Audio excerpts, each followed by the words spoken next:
great to learn something new and exciting, so we'd like to present something fun and inviting. With rhymes running wild and after the lose, of course they're written by who?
So Horton stopped splashing. He looked toward the sound. That's funny, thought Horton. There's no one around. Then he heard it again, just a very faint yelp, as if some tiny person were calling for help. Help! Help! I'll help you, said Horton, but who are you and where? He looked and he looked. He could see nothing there, but a small speck of dust flowing past through the air.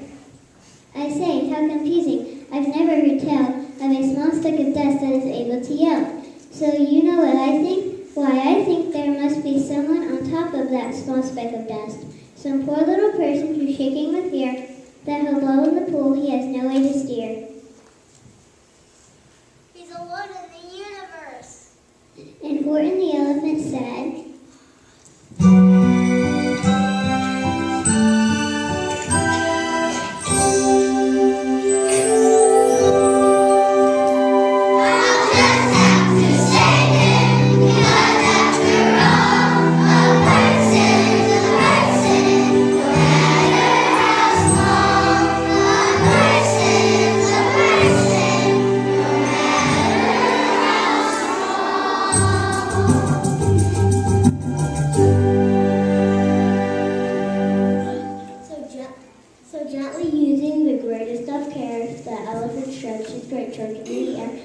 and he lifted the dust speck and carried it over and placed it down safe on a very soft boulder.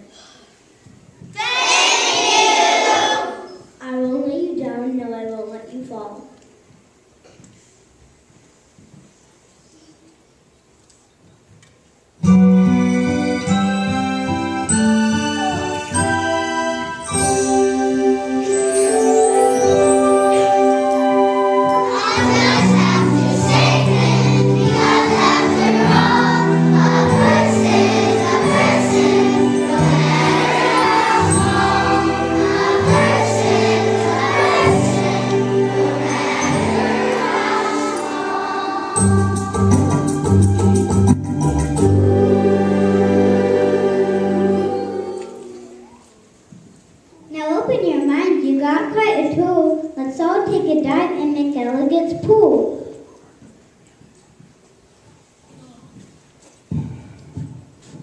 Young man, laughed the farmer, you're such a fool. You'll never catch fish in McElligot's pool. If you sat 50 years with your worms and your wishes, you'd grow a long beard long before you catch fishes. Answered Marco, it may be you're right. I've been here 3 hours without one single bite. There might be no fish, but then again, well, there might. 'Cause you never can tell what goes on down below. This pool might be bigger than you or I know. This might be a pool like I've read of in books, connected to one of those underground brooks. An underground river that starts here and flows right under the pasture, and then, well, who knows? It might go along down where no one can see, right under State Highway 203, right under the wagons, right under the toes of Mrs. Umbroso, who's hanging out clothes. It's possible, anything is possible.